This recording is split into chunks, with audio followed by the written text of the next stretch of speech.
دیکھیں جی، ہم نے ہر صورت جلسہ کرنا ہے۔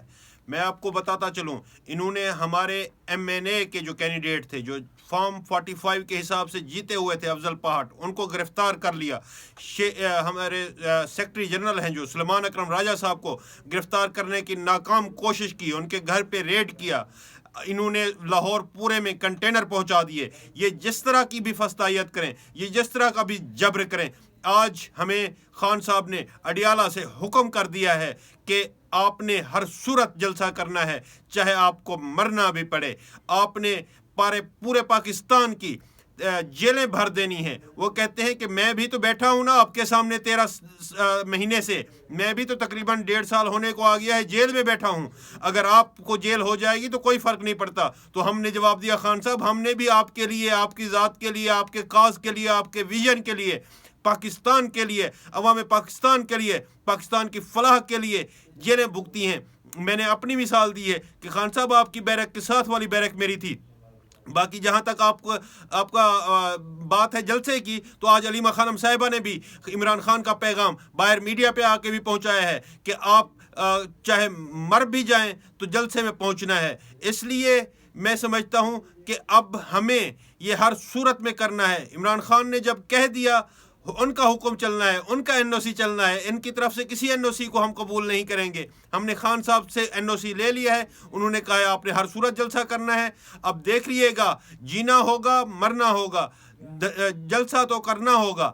اب چاہے جو بھی کریں، یہ ہمارے ساتھ جتنا بھی ظلم کریں، ہم نے ہر صورت وہ برداشت کر کے ہی کرنا ہے جلسہ۔ باقی جہاں تک آپ کی بات ہے کہ ملک میں اوورآل جو سچویشن ہے، آج آپ نے ہماری طاقت، وکلاء کی طاقت، ہمارے کنونشن میں ہمارے جو جلسہ بن گیا تھا اس میں دیکھ لی، وکلاء کی تعداد بھی دیکھ لی، وکلاء کے الفاظ بھی دیکھ لیے، وکلاء کا جذبہ بھی دیکھ لیا۔ ہم پاکستان کے لیے مر مٹنے کو تیار ہیں، ہم ہر قسم کی صعوبتیں برداشت کرنے کو تیار ہیں، ہم پابند سلاسل ہونے کو تیار ہیں، لیکن ہم عمران خان کے ویژن کے ساتھ کھڑے رہیں گے، ہر صورت کھڑے رہیں گے۔ آپ کو نظر آئے گا، ایک چیز اور میں آپ کو بتاتا چلوں کہ انہوں نے جو ہمارے کیسز کے حوالے سے ہمارے اوپر سختیاں مزید بڑھا دی گئی ہیں۔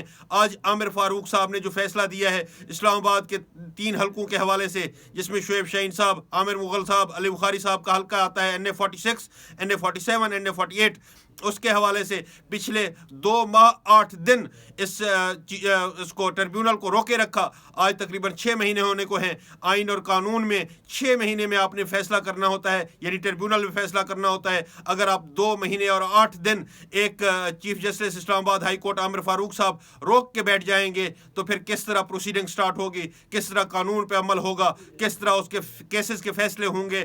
آج آپ کو چاہیے تھا کہ آپ جسٹس طارق محمود جاگیری صاحب کو کہہ دیتے کہ ٹھیک ہے، آپ کا ٹریبیونل 100% ٹھیک ہے، آپ چلائیں اس کیس کو، سنیں اور فیصلہ کریں۔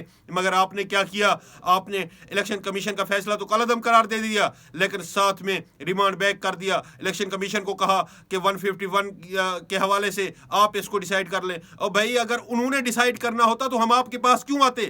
اسی لیے ہم نے فوری طور پہ انٹرا کورٹ اپیل تیار کر لی، اور صبح ہم وہ فائل کرنے جا رہے ہیں اور اس آرڈر کے خلاف جائیں گے جو انہوں نے ریمانڈ بیک کیا۔ یہ عامر فاروق صاحب کی پرانی عادت ہے۔ آپ کو یاد ہوگا ہمایوں دلاور کے دور سے توشہ خانم 1 جو کیس تھا، اس میں 3 دفعہ ہم ان کے پاس آئے، تینوں دفعہ اس نے ریمانڈ کیا، اور انہی ججز کے پاس کیا جن کی وجہ سے ہم ان کے پاس التجا لے کے آئے تھے کہ خدا کے لیے وہ باعث ہیں۔ نظر بھی آیا، OSD بھی آپ نے ان کو بعد میں بنایا، ان کو پھر نوکری سے بھی ہٹایا، سارا کچھ کیا۔ کیا ضرورت تھی؟ پہلے ہی مان لیتے، آپ پہلے ہی ہماری بات سن لیتے۔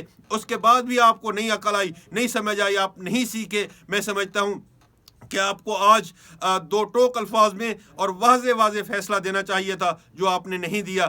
پھر بھی میں یہ کہوں گا کہ انشاءاللہ ہمیں کبھی امید ہے، ٹھیک ہے ہم اس کے خلاف ICA میں ضرور جائیں گے، لیکن ہمیں امید ہے کہ ٹریبیونل جسٹس طارق محمود جہانگیری صاحب اپنا کام شروع کر دیں گے، اور جو ہی وہ کام شروع کریں گے تو وہ انجام کی طرف بھی ضرور جائے گا انشاءاللہ۔